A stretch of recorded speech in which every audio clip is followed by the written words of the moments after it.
नमस्कार मेरे प्यारे साथियों, कैसे हैं आप सभी? उम्मीद करता हूँ कि आप सभी एकदम अच्छे।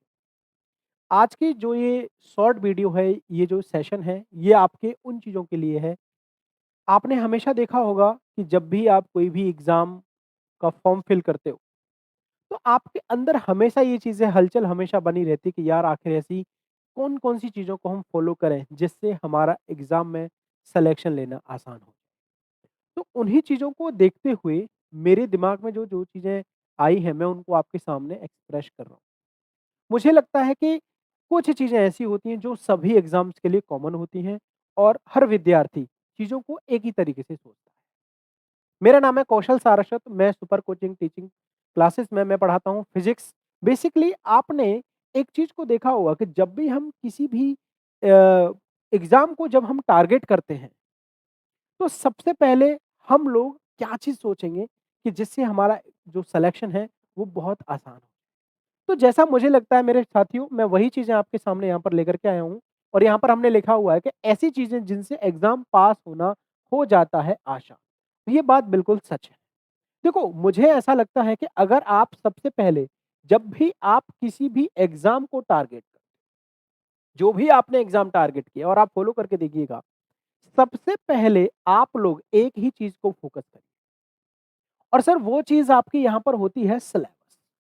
सबसे पहले आपको सिलेबस को फ़ोकस करना है और आप उस सिलेबस को अपने पेपर पे 2 से 3 बार लिखिए और उसको एनालिसिस करिए अच्छे से कि क्वेश्चन कहाँ से पूछे जा रहे हैं। क्योंकि अगर कोई भी कंपनी जो भी एग्ज़ाम कराती है और वो जो आपको नोटिफ़िकेशन में या अलग से आपको जो सिलेबस प्रोवाइड किया जाता है, वो सारा पेपर उसी से ही पूछता है। तो आपको बाहर की चीज़ें नहीं पढ़नी है। तो मेरा मानना है कि सबसे पहले आप लोगों को सिलेबस पर फ़ोकस करना है। दूसरी बात सर आप लोगों के लिए इम्पोर्टेंट होती है प्रीवियस ईयर क्वेश्चन कि अगर आपने सिलेबस को अच्छे से पढ़ लिया, तो आप उसी दिन 2 से 3 प्रीवियस ईयर क्वेश्चन पे जाओ और उन पेपर्स को देखो कि क्वेश्चंस का लेवल क्या है। तो आपको 2 चीज़ें क्लियर हो जाती हैं। एक तो क्योंकि आपने सब कुछ पहले पढ़ा हुआ होता है, आपको रिवीज़न की ज़रूरत होती है, कोचिंग का मतलब है एक रिवीज़न करना। तो आपको यहाँ पर आपके माइंड में 2 चीज़ें क्लियर हो जाती है कि आपको कितना पढ़ना है और किस लेवल का पढ़ना है। जब आपको ये चीज़ें कितना और किस लेवल का, आपको कितना पढ़ना है और आपको किस लेवल का पढ़ना है, अगर आपको ये 2 चीज़ें आपको क्लियर हो जाती हैं, तब आप एग्ज़ाम की पहली सीढ़ी पर पैर रखते हैं।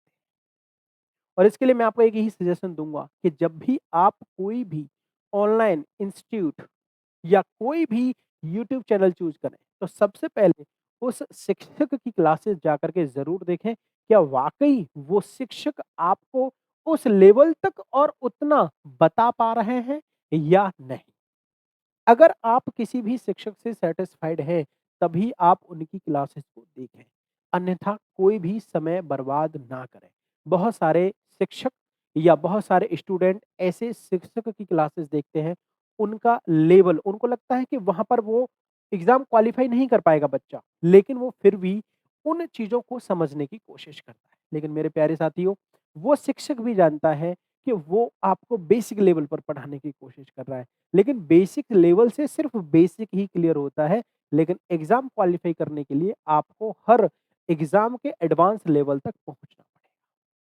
तो मेरे साथियों मैं फिर से आपसे एक ही रिक्वेस्ट करूँगा, अच्छे से एनालिसिस करो सिलेबस को खुद से, प्रीवियस ईयर क्वेश्चंस देखो, अगर उस लेवल के आपको शिक्षक मिलते हैं, तो ज़रूर आप उनकी क्लासेस को फ़ॉलो करें। और मैं कोशिश करता हूँ कि अगर आप टीजीटी, पीजीटी फिज़िक्स के लिए पढ़ना चाहते हैं या आप अपने एग्ज़ाम को क्वालीफ़ाई करना चाहते हैं, तो आप हमारी शाम को 7:30 बजे की जो क्लास है, आप उसमें आइए और पहले जो क्लासेस हैं हमारी, आप उनको देखिए और एनालिसिस करके बताइए हमको, क्या वाक़ई हमारी क्लासेस का लेवल उतना है या नहीं है? और आपको लेवल मिलेगा। तो मैं वही बात आपसे कहना चाह रहा हूँ, प्लीज़ फ़ोकस हो जाइए, कुछ समय आपके पास बचा है, बहुत सारी वैकेंसीज़ आपके सामने हैं, चाहे बिहार की बात करें, यूपी की बात करें या DSSB दिल्ली की बात करें। ठीक है? तो अच्छे से लग जाइए, थैंक यू सो मच और आप सभी लोगों को नई साल 2024 की हार्दिक शुभकामनाएँ। Thank you so